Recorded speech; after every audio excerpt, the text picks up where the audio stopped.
In this video, we will learn how to write half equations for simple redox reactions.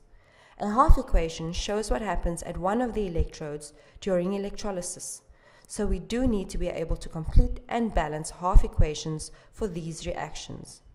Remember that oxidation occurs at the anode and reduction occurs at the cathode. Let's have a look at a simple redox reaction. A strip of copper wire is placed in silver nitrate solution.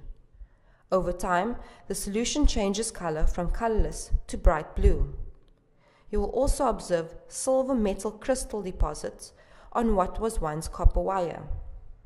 Why is the solution turned blue? Pause and think. This is a single displacement reaction.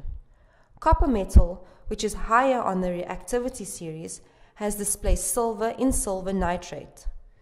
The solution has turned blue because of the copper 2 ions in the solution. This is also a redox reaction where a reduction and an oxidation are occurring simultaneously, hence the term redox. Remember that oxidation means the loss of electron and reduction means the gain of electrons. So for a redox reaction, electron transfer has to happen with one substance losing electron and another substance gaining electron. The silver nitrate is an ionic solution containing Ag positive and NO3 negative ions. So here is the equation again, with all the ions shown separated. The copper metal has been oxidized because it has lost 2 electrons to form Cu2 positive ions. If we take out this half reaction, we now have a half equation, whereas the silver ions have gained electrons to become reduced, represented by this half equation.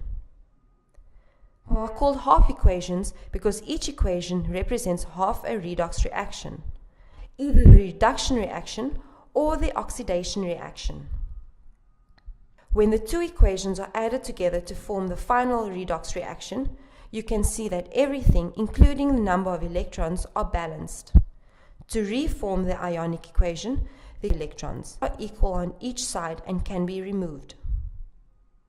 What about those nitron ions in the original equation?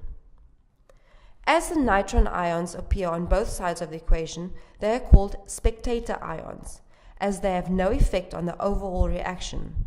Much like spectators at a football match have no effect on the final result of the game. Here is another redox reaction where the iron 3 chloride oxidizes iodide ions to iodine a solid. See if you can write the two half equations. Pause the video and work out the answer. Did you get it right? The iron is reduced and so gains an electron. The iodide ions are oxidized and so lose the electrons to form iodine. So in summary, half reactions represent either an oxidation reaction or a reduction reaction of a redox reaction.